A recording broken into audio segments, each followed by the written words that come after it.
Thank yeah. Jim, can you please introduce Todd? So, we've got Todd Beuckens here. He's an ESL teacher at Asia Pacific University in Beppu, Japan. And he is also the creator of several English language websites, a few of which I'm sure you'll hear about today, including ELLLO.org and soundgrammar.com.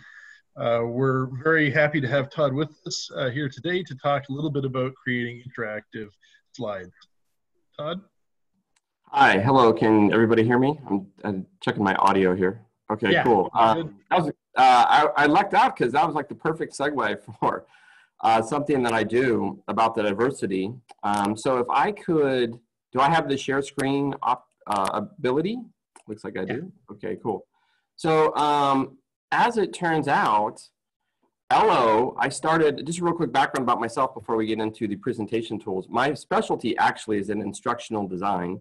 I'm an ed tech geek, but I started ELLO 15 years ago, and when I started it on my own, no funding, no help, nothing. I just started interviewing people from around the world.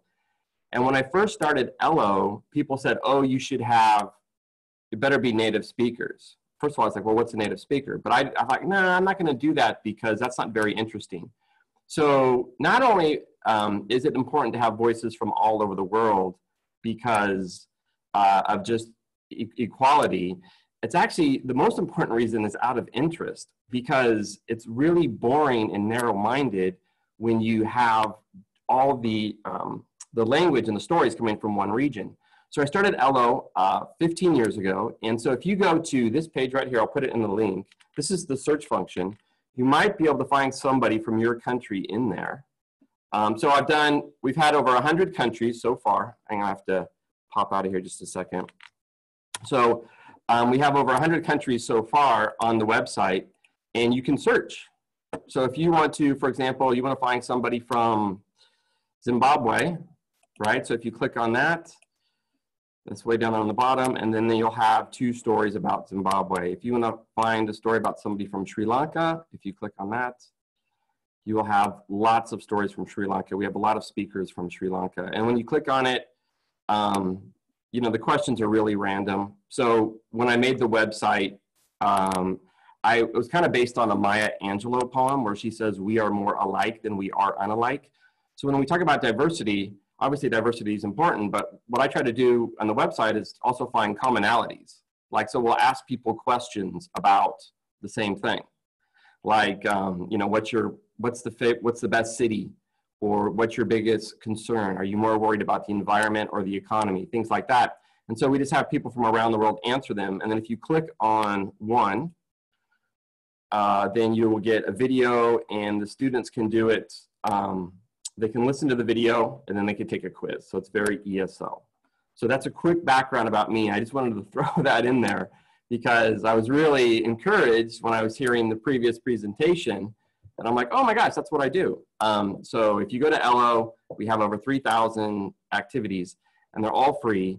And if you want to make something on your own, and I'm giving this pitch now before I get into the presentations in case somebody has to leave, I'll help you. And I highly recommend sometimes you work outside of organizations. The best thing I ever did was I decided just to be on my own.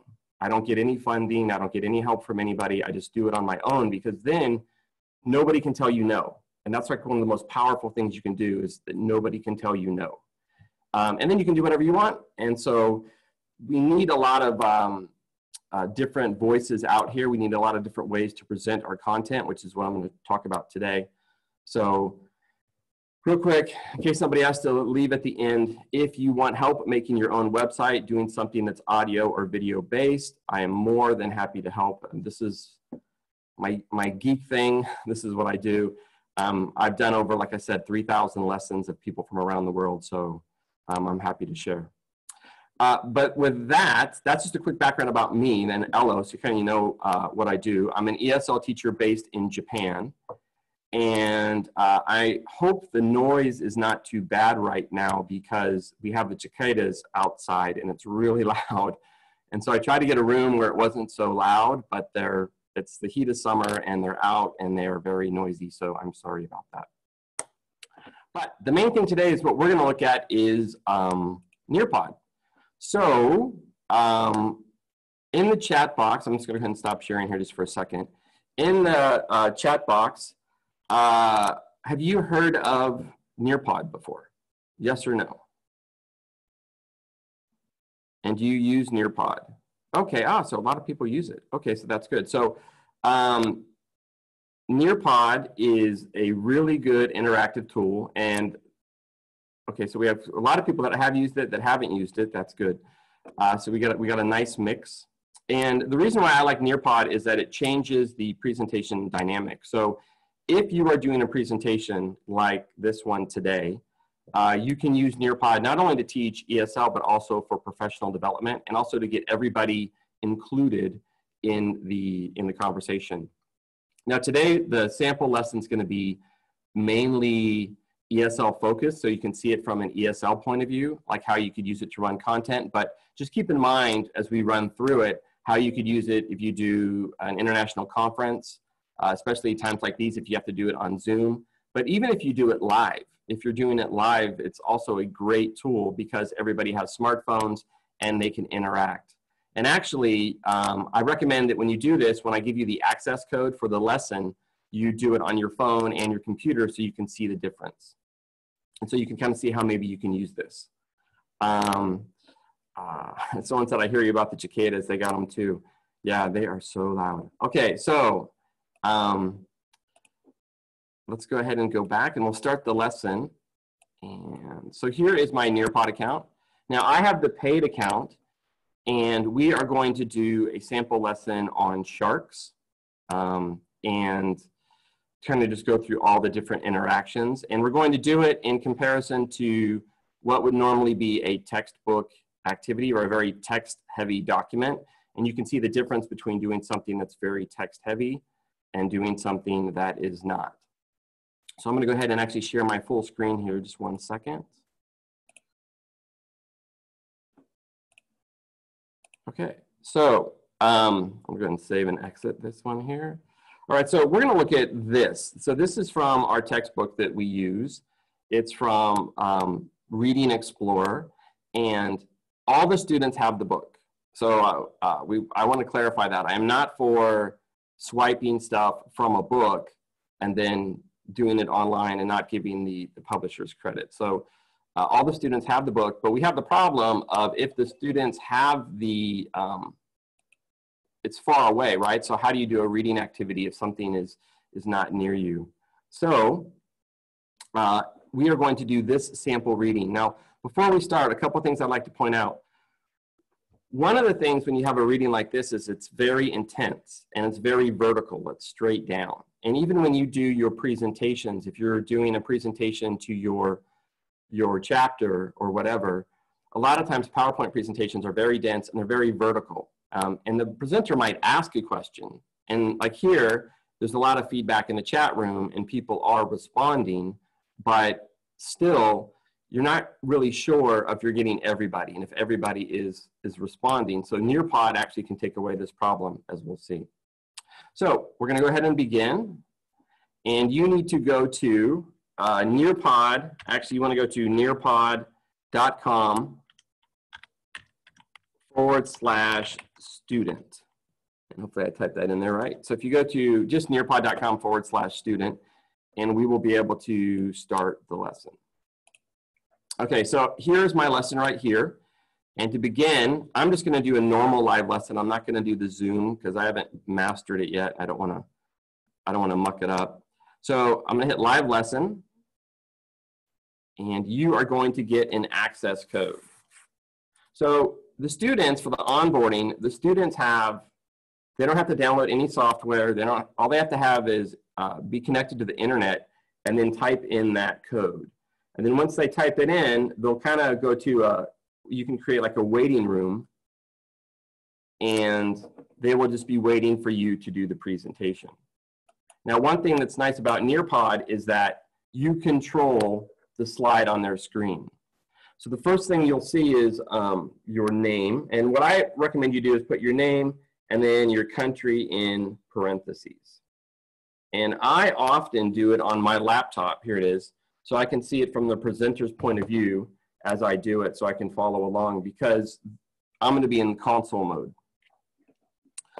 So I've got 2 people so far. Hopefully I'll get some more. So you want to go to this right here, and you want to go, it's VKWRL is the code. You just type that in, and you can go to join.nearpod.com, or you can go nearpod.com/student.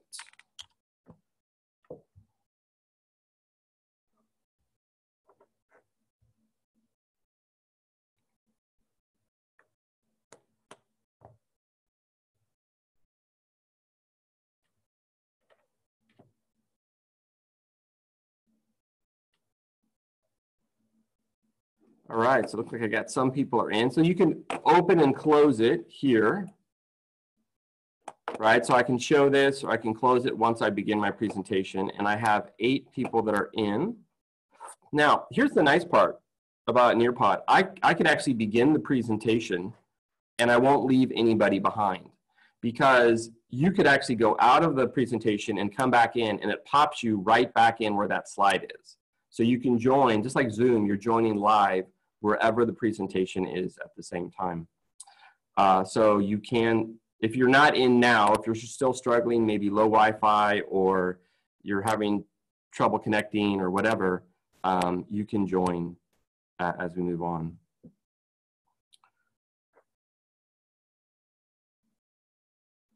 And I'll share the code one more time. So the code will always be up here in the corner.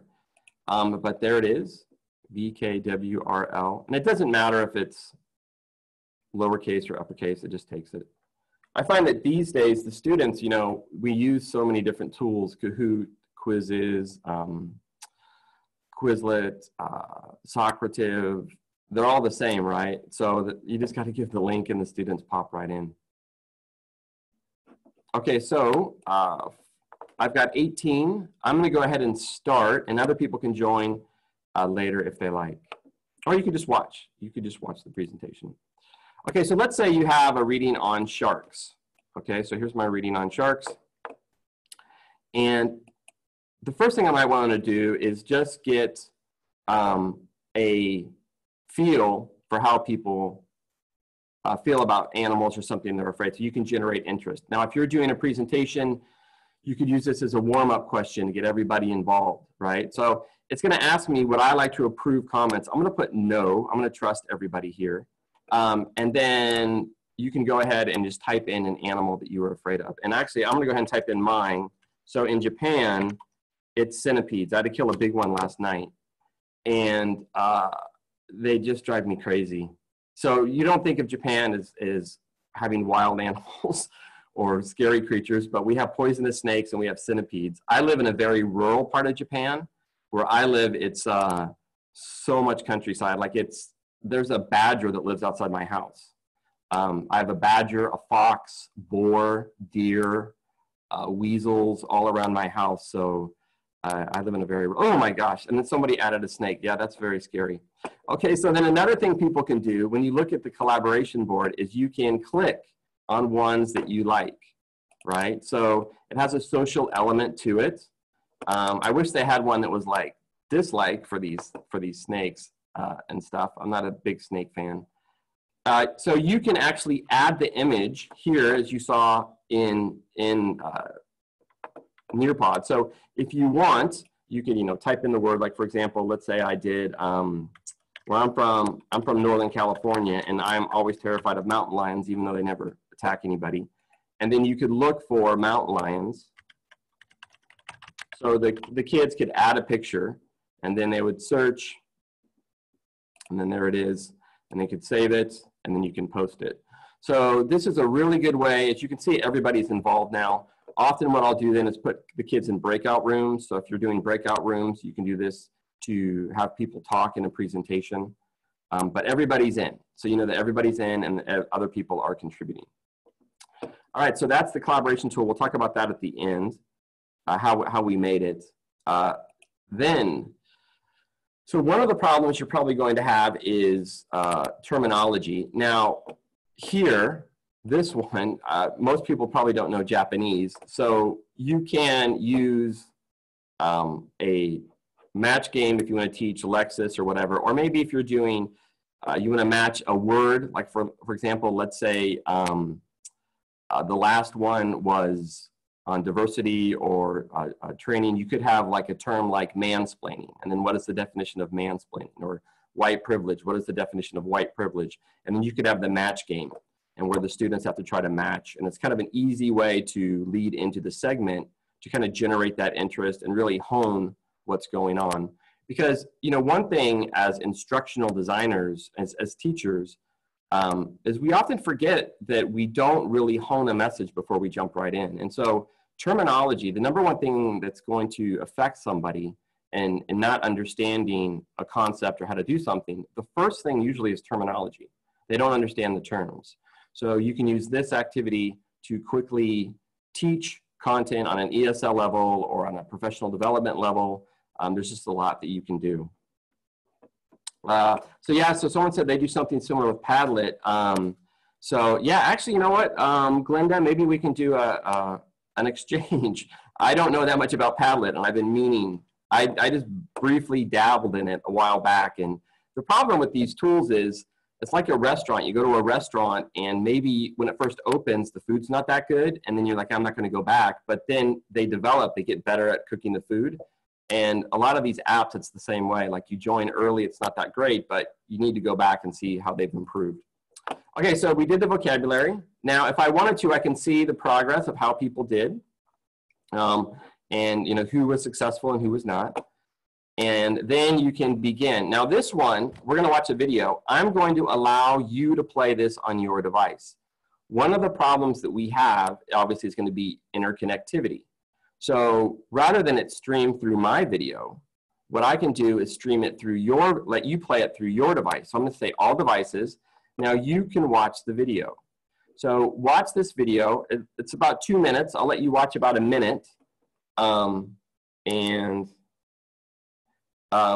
Then we will go to the next one. You can use video to set the concept of your presentation, to really get into setting the tone or the mood about what you're going to do. So here's one about a shark. What do you think is going to happen to the guy with the shark? Maybe you've seen this video. So what I do is I often mute my audio. So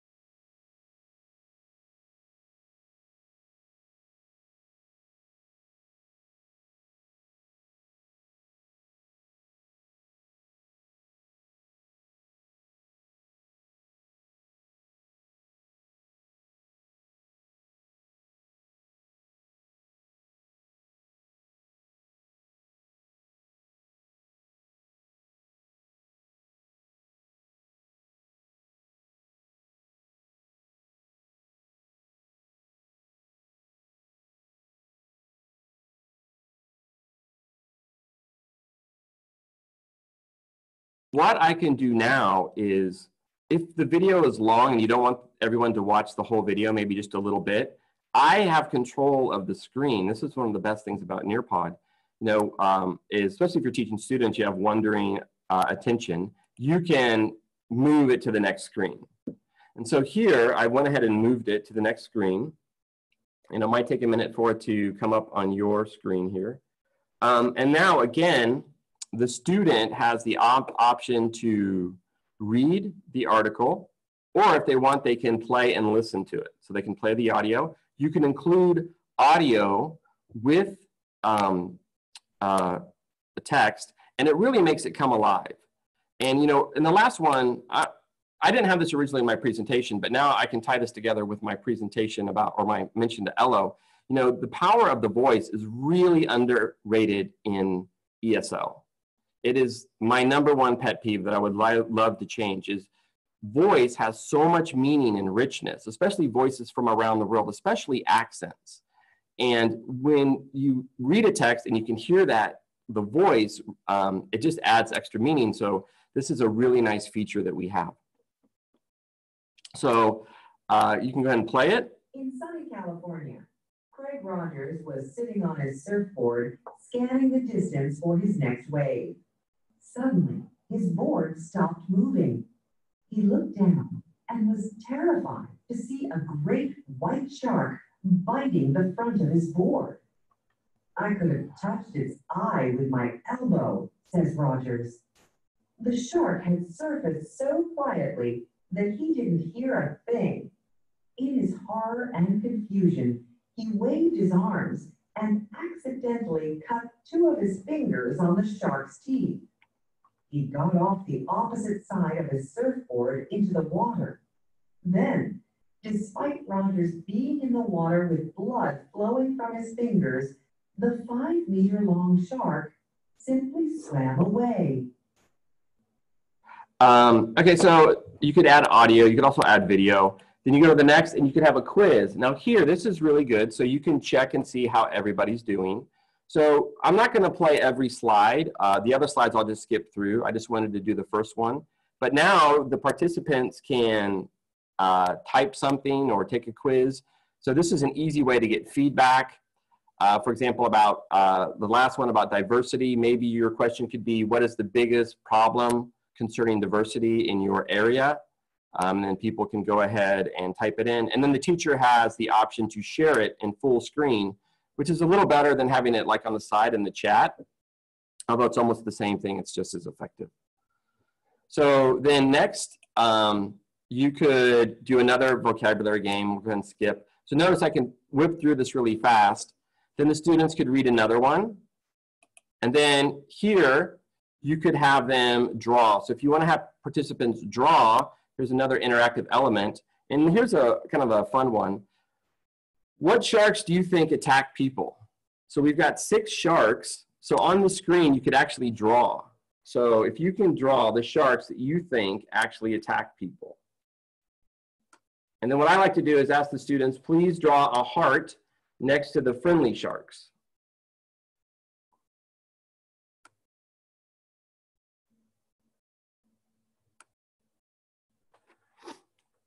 And then once the students do it, and by the way, I have no idea. I have no idea. So this is when I do this, I'm always asking people to share their experience. I should have looked this up, but I didn't. Okay, so here I have Gunther. So if I want to share Gunther's, I could put it up on the screen here, and I could show it.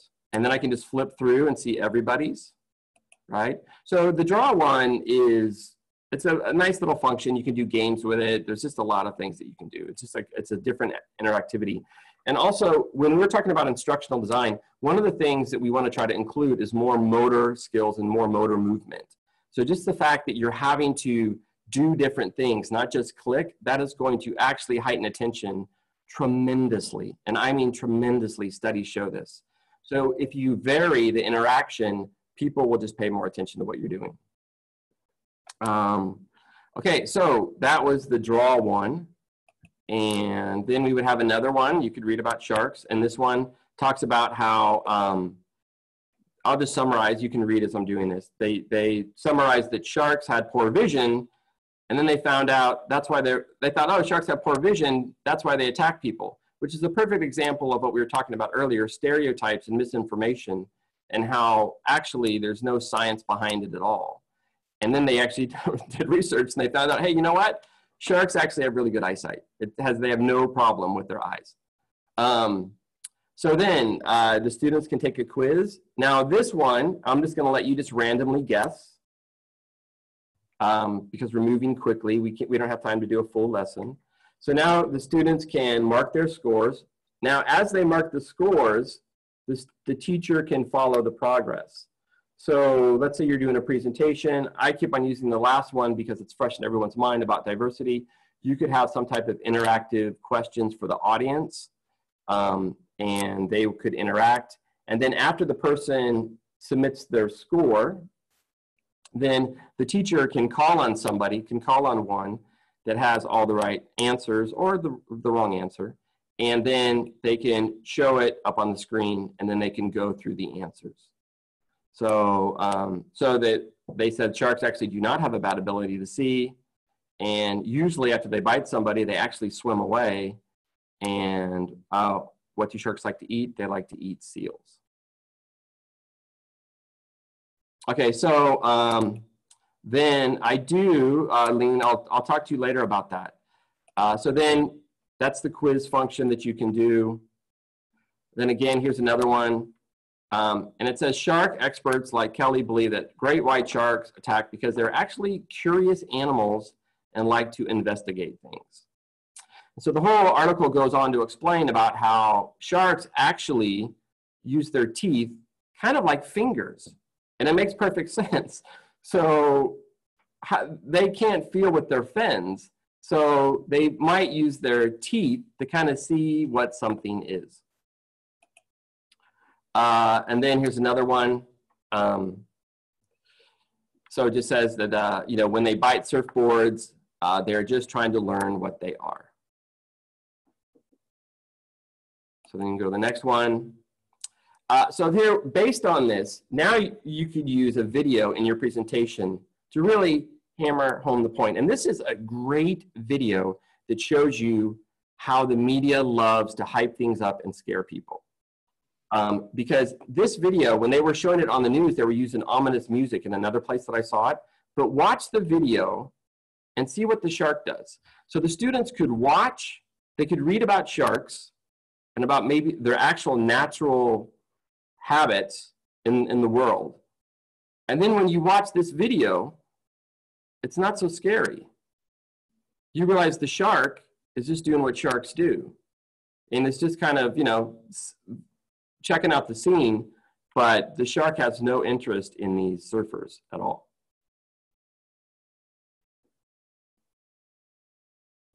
Okay, now actually I'll talk about the book a little bit at the end. Okay, so then they watch that and then the students could write their answer. Do you think the surfers in the video were in danger? Explain. And so this will come up here in just a second. There's a lag. And so then you can really dig deep into the issue. So this type of presentation style, it's not just only teaching language. It's, you know, you're teaching concepts, you're teaching ideas. And so the people have to personalize it. They have to extrapolate the information. And then based on that extrapolation, then they will create something. And, you know, that's the thing about learning. Learning is, I know I'm preaching to the choir because we're all teachers, but, you know, learning, it's like food or it's like a lot of things, like even sex. It's something that it's very enjoyable. And once it's happened, the actual state of learning, it's uniform. Everybody loves learning. They don't love studying, but everybody loves learning. Learning is a natural thing. So if the people are learning, then it's a very good outcome. And so, yeah, someone cruising before the buffet. Yeah, maybe that's true. Maybe that's true. Okay, all right. So then here is the big thing. The big thing that gets the students. And I think hopefully it's going to come up here, climb to time. Okay, so you can do time to climb. And time to climb is an interactive game where you have to answer a question and you move along and it tracks your progress. This is probably the marquee feature of Nearpod. And they've added it recently in the last year. So I select a game. Now because it's water and sharks, I'm gonna choose underwater theme. And then it's gonna pop up on your screen here and you have to choose a character. So if you flip through, I think there's 16 characters. I'm going to choose, oh gosh, what am I gonna do? Who am I gonna be? I'm such a finicky person. I don't know what the purple guy is. Oh, it's a octopus, perfect. Okay, so then you're in, so we have all these different characters. And so now we have, it's game-based, right? So the students have to do some type of, they compete, right? It's like a little competition to see how they do. So, and then this is a good way to recycle the information. Now you could do this game also as a good warmer, as a lead-in, or you can do it at the end to kind of wrap something up. So I can see I have 13 players and I've got 24 people, so I have to kind of wait for people to join. You don't want to start this game until everybody's in. Because once the game starts, I don't think they can join. So that's kind of a problem. So we'll kind of wait, and people have different Wi-Fi speed connections, and we're doing this game all over the world in different places. So, and actually this is, like if you time your presentation, this is the perfect time if you're gonna have your kind of long monologue thing that you want to talk about. So like I'm talking a lot about the benefits of this app and about some principles with instructional design.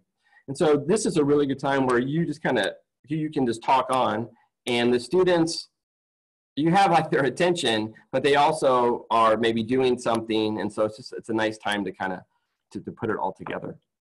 All right, so now I think maybe some people are having trouble getting in. I'm gonna go ahead and start the game. You could watch it on my screen. Maybe some people just aren't into playing. So I'm gonna go ahead and start, okay? And we're gonna see how much do you know about sharks. Good luck. Then after what I do is I read the question. Sorry, let me turn off the volume. Okay, so, and let me turn off the volume here. Okay, so the first one, which country has the most shark attacks annually? What do you think? I think everybody can probably guess this one. And also, you know what, I'm really, oh, I should have put it up on my screen so people can see. So for people that can't see, the question was which country has the most shark attacks annually, and it was Australia. I think it's not even close, actually. Okay, what shark commits the most shark attacks on humans? And now I just realized I'm going to come up with a typo. I'm going to be a really bad teacher. I forgot to fix the typo that's coming up. The travails of a teacher, man. Okay, so what did you guys think?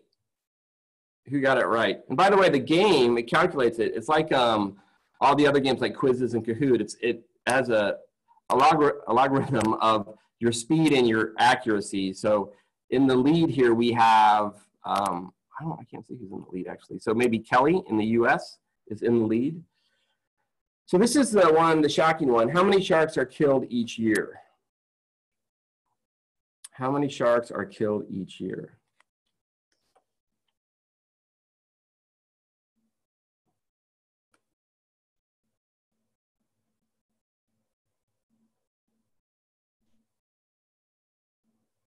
All right, there we go. So it's hard to believe, 100 million sharks. I had to double check that. I couldn't believe it.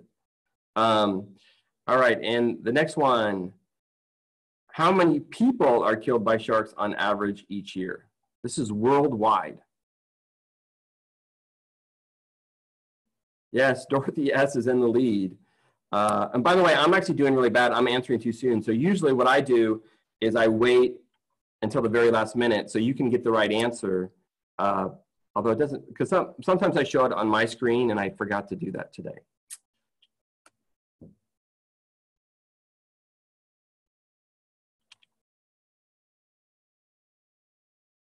Hard to believe, huh? Less than 10. That's kind of a, sharks aren't the dangerous one. People are the dangerous ones. So 100 million versus less than 10. That's pretty bad. What sea creature kills the most people each year?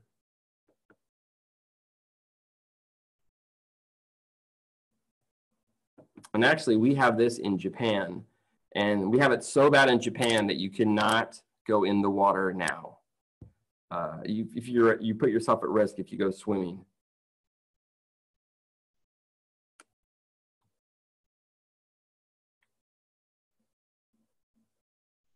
And it's jellyfish. Jellyfish are very deadly worldwide. I think there's just one more. I didn't make the quiz too long. Yep. So when great white sharks encounter humans with their teeth, what are they most likely doing?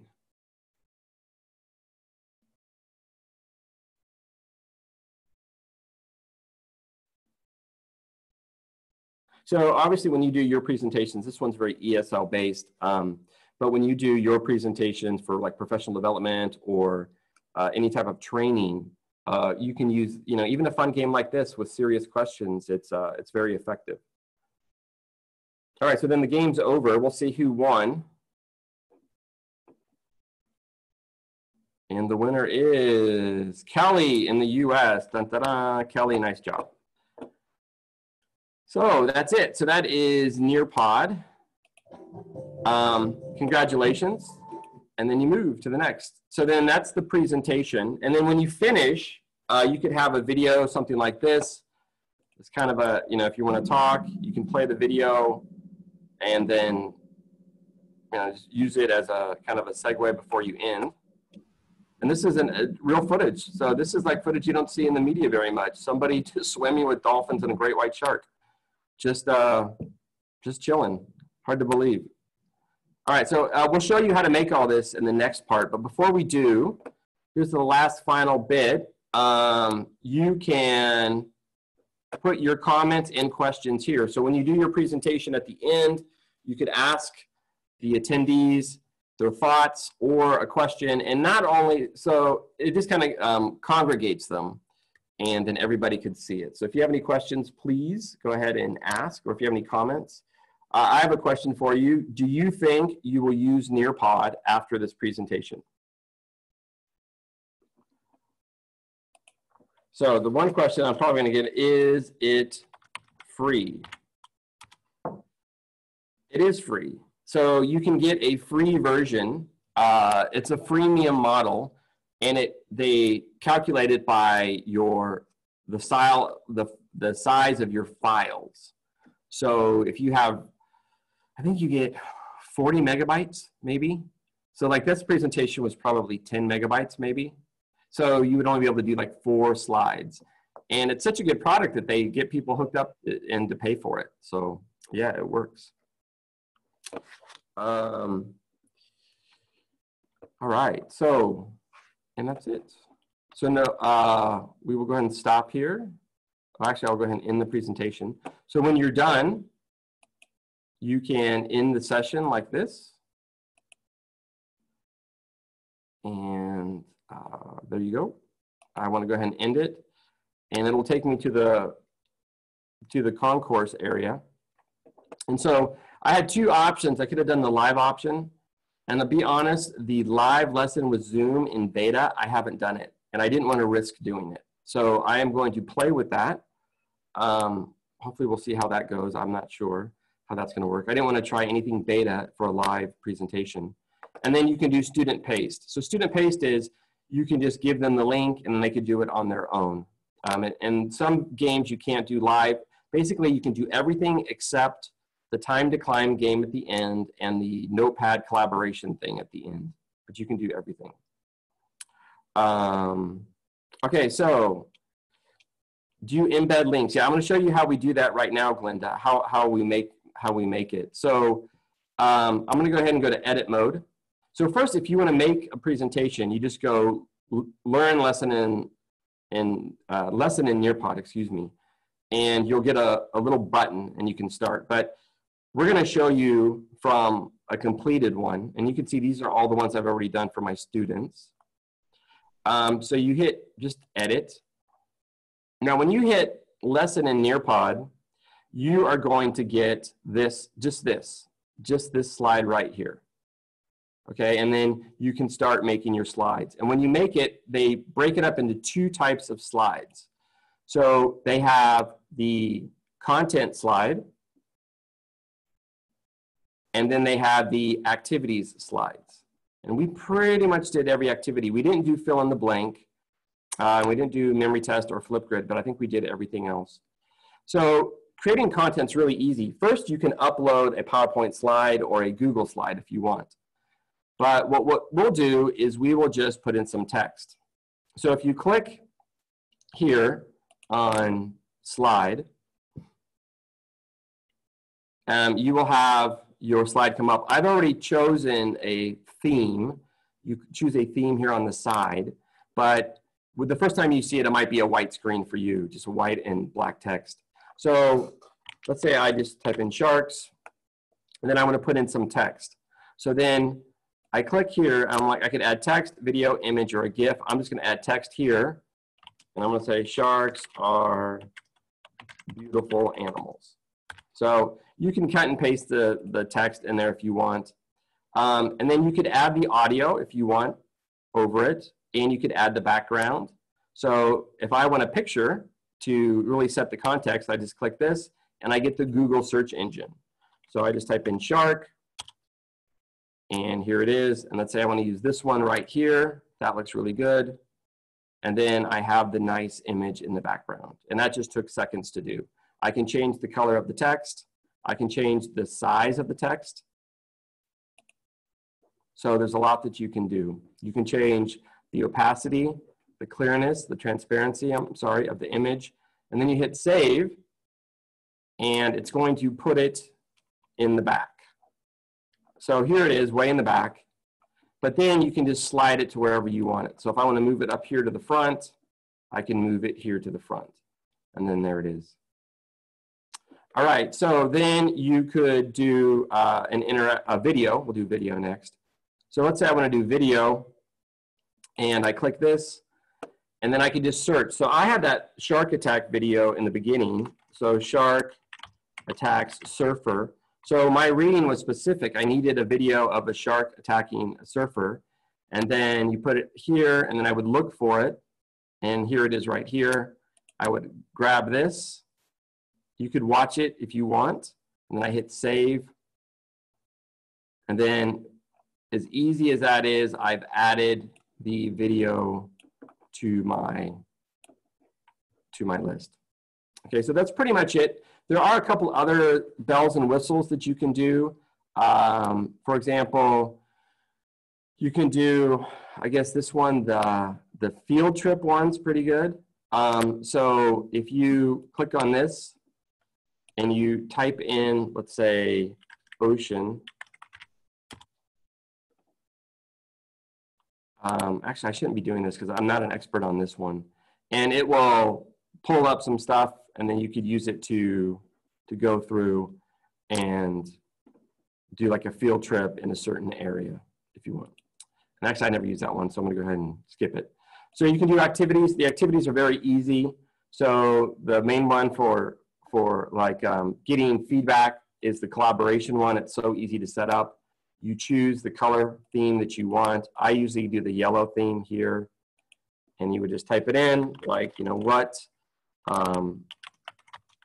sea creatures do you love?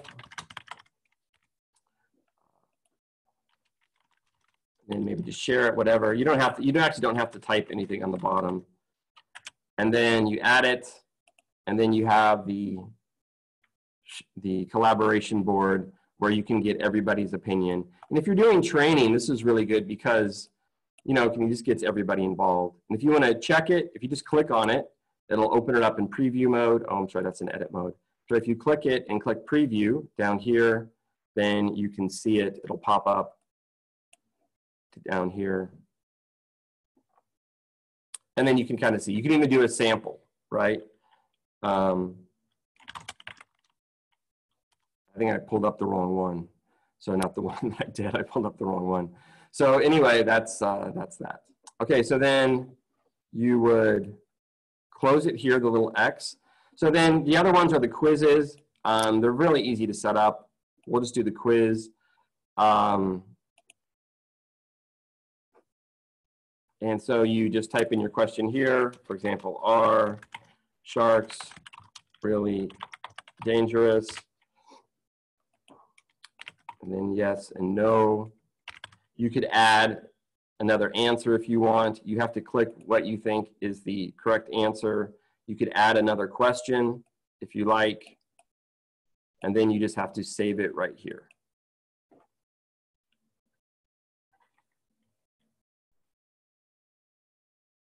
All right, so let's see, I'm gonna maybe go to,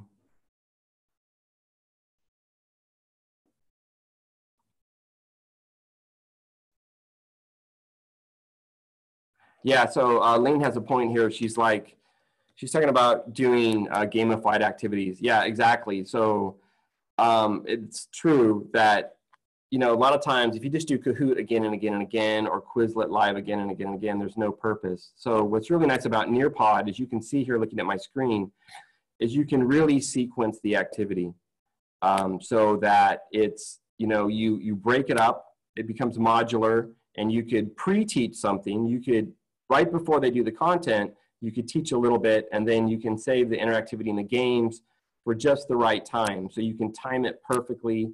And I teach the repeater course at my university. very low motivation, low interest, and we have really high attendance. And we gave them a quiz. We gave them a survey and said, do you like Nearpod? Would you like us to keep using it? And 14 out of 15 said yes, please keep using it. Okay, so I am about out of time, so I'm going to stop in case there's Q&A. Are there any questions? I would love if there are any questions for me. By the way, there's a competitor. There's always two, right? There's another one. So if you want to check out Pear Deck is almost as good. It's probably going to be better eventually because it's supported by Google. If I can spell pear, I can't spell pear. Oh, yeah. So Pear Deck is really good as well. I don't think it's as good as Nearpod, but both of them are a freemium platform. You could use it a little bit for free, then the limitations kick in. So Pear Deck is it's almost the same thing. The big advantage with Pear Deck is you could have the interactivity on the slide. So you could have the interactions of a normal slide, things coming in and out, and have the quiz on the same page. That's really the best benefit of Pear Deck. Besides that, Nearpod kind of beats it on everything else at this point, but these are two new technologies that are being developed, and they will probably improve greatly over the next year or two, especially now that we do these synchronous and asynchronous type lessons online. Todd, yeah, did you talk, sorry, maybe I missed it, but did you talk about recordings? How do you incorporate recordings? How do I do it with a student? Like, I mean, like when it reads the text. Oh, yeah, sure. Yeah, that's very easy. Okay, so let's go to one. We'll do Shark is Beautiful. Sorry, I should have done that. Okay, so here it is, Sharks. Okay, so you could upload the audio here. You just click audio and upload the file, or you can record it. And it's that easy. So you would hit audio file, and you would have to search for it, and then just upload it, and then it's done. You could also add video in the quizzes and audio in the quizzes, but I don't like it because it's so far in the corner. It's there, but it kind of gets in the way. I'll show you. Let's say we did the quiz. Where was a quiz? Quiz. Okay, so here's a quiz. You could add a timer if you want, and they have it here. You could add video or audio or media, and it kind of hovers up here in the corner. I haven't been able to use it that effectively yet, but it's there. It's a very multi-purpose tool. So, oh, thanks, Lynn. So she says Pear Deck is more difficult to learn and use. It is. You have to, just even putting the add-on is a really bad onboarding experience on their part. Like, it's not easy. You have to put in an extension in your browser to use it, whereas Nearpod is just SaaS. Yeah, so with the free version, you can do everything. There's nothing, I think, that's limited. It's what they do. It's a very smart marketing ploy. What they do is they give you full access to all the tools, but they really limit your data. So you only get like 40 megabytes, and then they get you hooked, and then you end up paying for it. Now, it is expensive. It's very expensive. It's $140 a year, but for me, it's cost effective. The ROI is very, very good. I'm trying to see if I missed any questions here. Sorry if I missed it. I'm really bad at doing presentations and then also monitoring the questions. But that's it. I think I'm just got a minute to go. So, very good. Thank you. I think there were no other questions that I saw. You answered all the questions, I think. Okay. So if there's anything else, any other questions? Yeah. Yes, Anastasia. Yes, it is 5 o'clock in the morning. 5:30 actually. Yeah. It is daylight outside. Yeah. Yeah. Great. All right. Well, thank you very much, Todd. I think we enjoyed your presentation. It's going to be, it is recorded, and it's going to be on the YouTube channel, most likely in a couple of days. Thank you so much. Yeah, and I can make one more pitch going back to the first one. So about my website. So if you would like to be on Ello, you actually get paid. We pay $100 for a interview session. You contact me if you want to be on the website. We look for voices from all over the world. And you can contact me. I'll put it in here at todd@ello.org. And we also have a podcast that we just started, and we're looking for people to talk about their academic research. It's called Lost in Citation. So yeah, so if you are interested in helping my cause and you want to do some audio or video work and be on Ello, just please give me a shout out. We are always looking for people from around the world to participate. That's how we have people from over 100 countries.